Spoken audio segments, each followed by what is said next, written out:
Hello. I want to call this video just simply processing. We each go through so many things in life, and a lot of things are very difficult, painful. For myself, I've been grieving for the last few weeks, actually last few months, over losing a friend of mine. And it's been very painful, and that's why I haven't been making videos. I didn't want to just cry in them. It's very real, but I don't know that it would help people very much.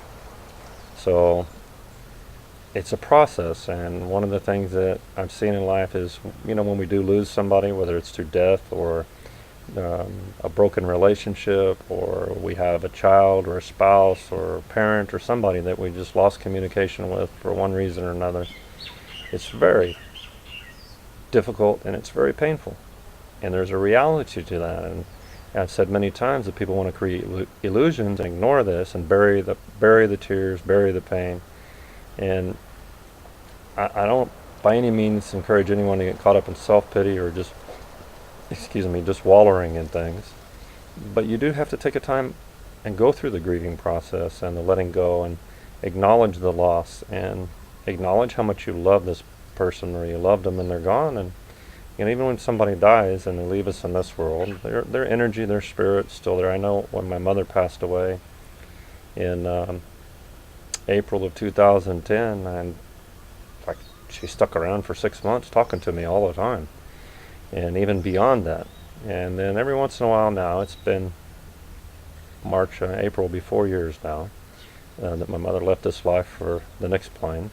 I was sitting in a Mexican restaurant here in Makawao on Maui, and I could just feel her. I mean, she liked going to eat Mexican food, and she loved Hawaii, and just had a nice conversation with her when I was at dinner. And there's a part of me that was surprised, but at the same time not, because in our minds, we think, oh, they're dead and they're gone. But when you really open up to the spiritual world and the heart, they haven't gone very far. They're all around us and everything, and they're definitely within our essence of who we are, because they just have become a part of us. Um, so I encourage you, if you've lost somebody, the pain's not going to go away.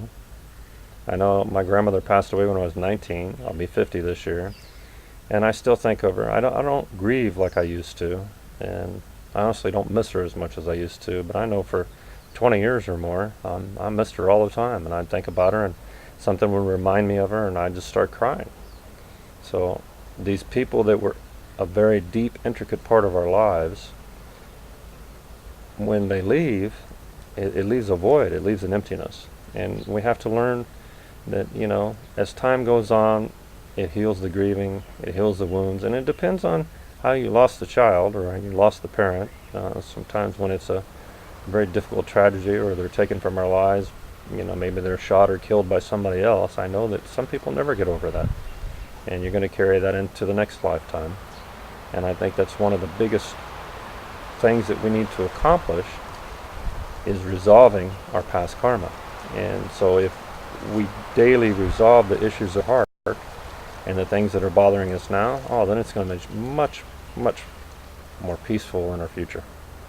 And living in the moment, staying in the moment. Don't get caught up in the past. Don't get lost in planning your future and forget about the moment. Forget about right now. Forget about today. It's like, for me, I know I want somebody to share my life with so much, and I have to let it go. And I'm talking about a wife, a female partner. I have to let it go, because if I focus on it too much, then I'm just kind of sad because I don't have it. And I thought I had found the person that I'm going to spend the rest of my life with and love them beyond anything I could comprehend in my mind or that I've ever felt for anyone else. At the same time, we've not been able to stay together for varying reasons. I accept responsibility for my part of it. The other person will, in time, take responsibility for their life. But we can't judge anybody. That's part of the process. We can't judge and condemn anyone. We have to allow everyone to live their lives, make their choices. And we're not God, we're not the judge, we're not the jury.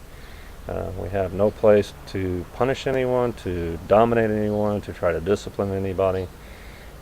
Life is about loving freely and unconditionally. And that's a big part of the process that we have to learn is unconditional. It's big words, big terms.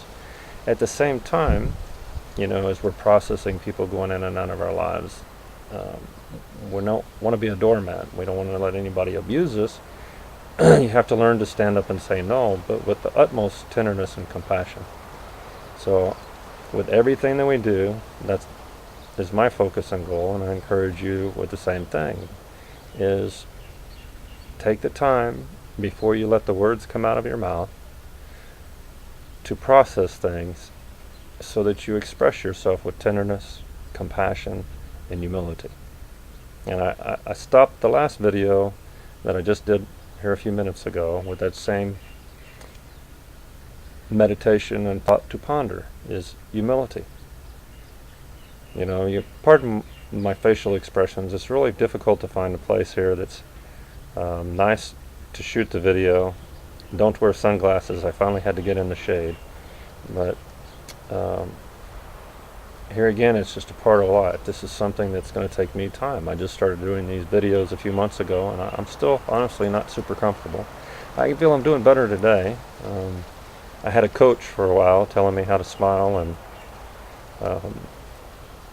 how to express, how to hold my head, all these things, and it's just like I listen to him after I get done, and I try to do the best I can, but I'm not interested in being a TV personality or a TV person. I just want you to see that it's okay to be real. It's okay to be who you are and accept who you are.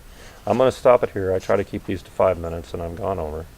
But thank you for listening, and if you ever want to contact me, feel free. Mahalo, and thank you.